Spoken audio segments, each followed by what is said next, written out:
Hi, welcome to the latest review on the White Pube. My name is Gabrielle Della Puente, and this week I'm going to be talking about Kenna Bridge of Spirits.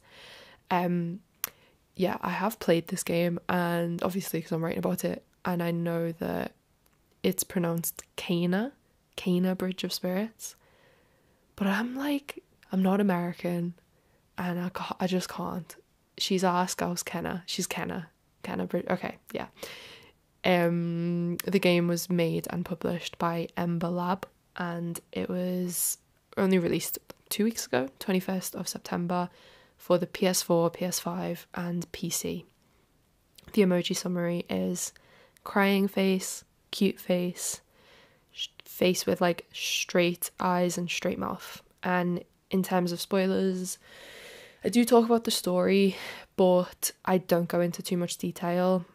In fact, I write more about the lack of detail in the game and its characters, which might still be a spoiler for some, but I think it's okay. I think it's fine. Okay. Games can be a full package of gameplay, level design, story, art, characters, acting, music, and a million other things. Which element of a game is most important to you? The top two needs and musts tend to be good gameplay and a good story. Out of those, I need the story to deliver. That's because a strong narrative can carry everything else on its back, and there is just so much to get right in this medium. It's so much work to make a game work at all. But story can see me through an art style I don't love. Story can make a small map feel endless. It can also be the motivation I need to push through difficult, tricky, or sometimes boring gameplay. Story can even absorb gameplay into itself and make our actions as the player a chapter we get to tell. I often see story as a matrix through which to make sense of the rest of a game's design. It can make the world of a game feel full, thoughtful, and even real in its own way. The inverse is that a bad story can puncture the magic that everything else is trying so hard to conjure. It can make story look like a quick sketch around gameplay, a thin frame, and nothing more than an obligation to hurriedly sell a game.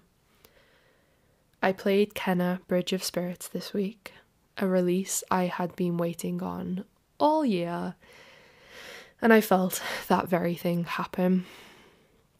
It was a puncture that left me deflated too. My disappointment in the game has me reflecting now on how much weight I put on narrative in the first place. My disappointment has also made me a little envious of players that only pin their enjoyment on gameplay instead. Those people might enjoy Kenna. They might love it. They might not care about its awkward, rumbling story at all, because everything but the story felt like a hit. Kenna Bridge of Spirits is about a young spirit guide whose calling is to help troubled spirits move on to the afterlife. When spirits linger, the earth around them can become a poisonous place for the living. Seems innocuous enough, inspiring even. The setting is a fictional take on ancient Japanese countryside, and the art style wrapped around the story is just overwhelmingly warm. The game looks like if Pixar collaborated with Ghibli to do a Zelda title for kids big into adventure and folklore. Soft edges, overgrown, wholesome, green.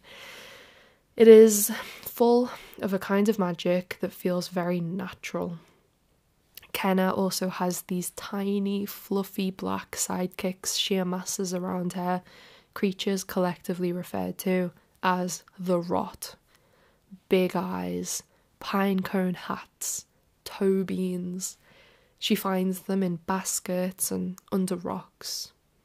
That sweetness continues through to the voice acting, which is earnest, and it's in the music too. At times, the music is a light twinkling sound bath, and at others, it feels like a choir of wise gods is singing to us through time. So, altogether, it was an atmosphere I should have loved. The gameplay was very much focused on combat with those restless spirits. It did also have me solving puzzles to make my way through the map. For example, hitting lanterns in the right order to unlock a watery forest shrine. There are fun archery challenges tucked away in different areas as well, but the fighting was what entertained me most. It was surprisingly intense. It was the kind of combat that has you computing 10 different button combinations and dodging constantly to try to make effective hits. Moving, remembering, fighting like a rhythm game, while the creature you are up against barely feels your attack.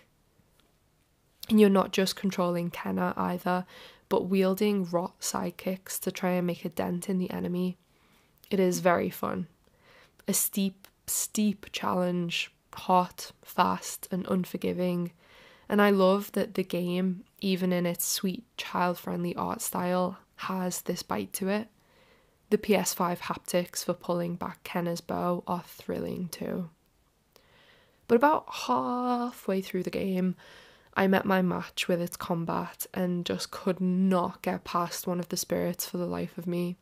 Even though I knew what I had to do, and even though I was enjoying my back-to-back attempts to defeat it, it got to the point where my forearms were aching and my thumb felt genuinely burnt from pushing L3 on repeat. It was fine though. I had my fun. I knocked the difficulty level down from default to story mode, but that's when I stopped enjoying the game. Left with lighter fights in story mode, I realised there just wasn't enough of a story there to make up for the deficit I was beginning to sense. If only I was a gameplay girl. If only I had been good enough at the fights. If only the story had been full enough for none of these other things to be a problem. The narrative rot begins when the game does though, and I should have saw it coming. We start Kenna Bridge of Spirits in caves lit by pale blue floating spirits and luminous rocks. It's there we meet the antagonist, Toshi, the most troubled of all the spirits to come. He warns us away from his nearby village and tells us he will never abandon this place. Outside the caves, we then meet two kids who ask us what we're doing here. Kenna replies, "I'm searching for the sacred mountain shrine. Can you take me there?" They say yes, they'll show her the way, but only if she helps them first. Their brother's gone missing in the forest. On our way, we find the village Toshi mentioned. It is completely choked by the red and purple vines of the poison that spills out when spirits stay holding on. And basically, an old man in the village explains that this place is bound to the energy of the mountain shrine and Kenna will need to clear up the corruption in order to reach her final destination. Enter new areas, queue finding relics that will summon each spirit, boss fight, rinse, and repeat. And I know, many people just want to fast forward to the action, and none of what I say next will matter to those players, but for readers who play for the drama, these are the problems I had. Who is Kenna? Who is she? I couldn't tell you. I know she's a spirit guide, I know her dad was one too, and I know she wants to go to the sacred mountain shrine. There are a few moments when we see a cold blue glow running through the veins of her hand that match the blue of the rock in her staff, but it's a detail that amounts to nothing. All these things are told or shown to us in fleeting moments with no background, no grit, no follow-up, no heart. Nothing to make them into the important features or proper motivations of her character.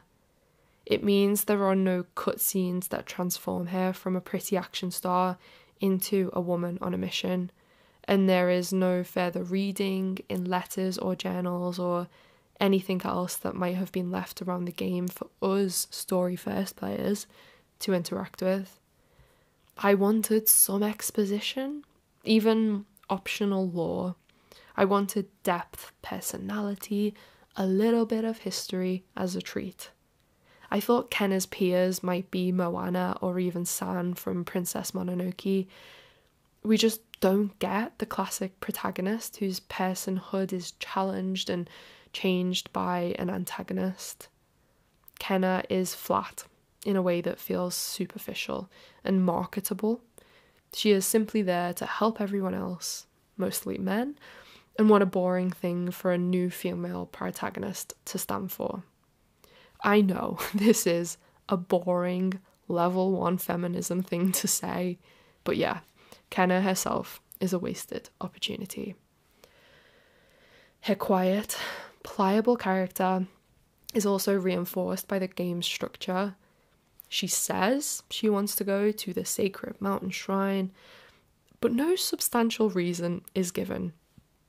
So the village on the way there, with lots of problems of its own, feels forced upon us. No questions asked. Of course, many games are characters wanting to get somewhere, but finding obstacles that slow them down on their journey.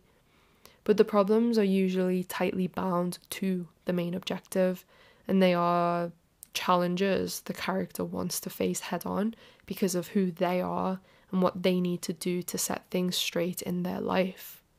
This entire game feels like a bad tangent and too much like a woman told what to do.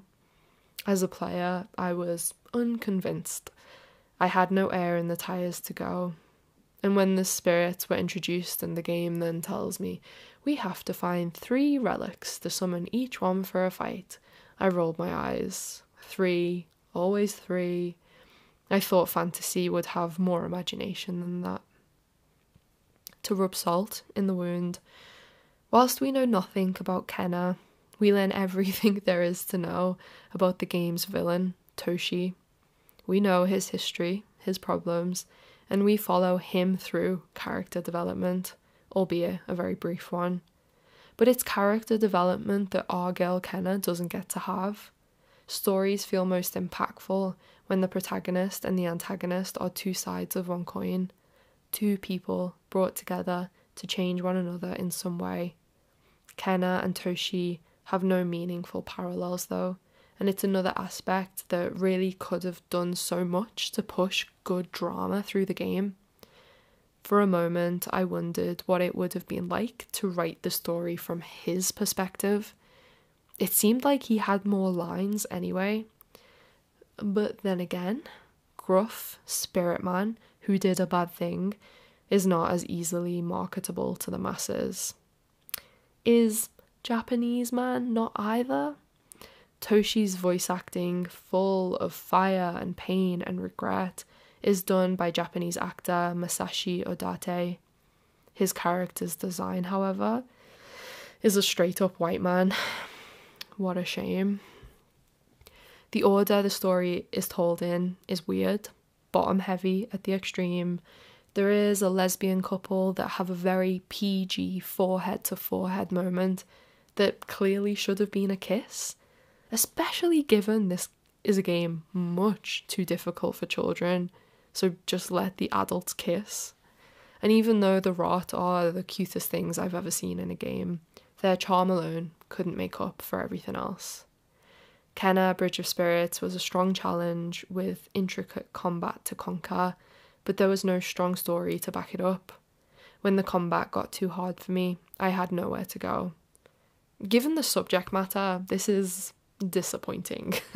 Spirits are an exciting way into moving tales of past lives, mistakes, triumph, inner peace, and healing.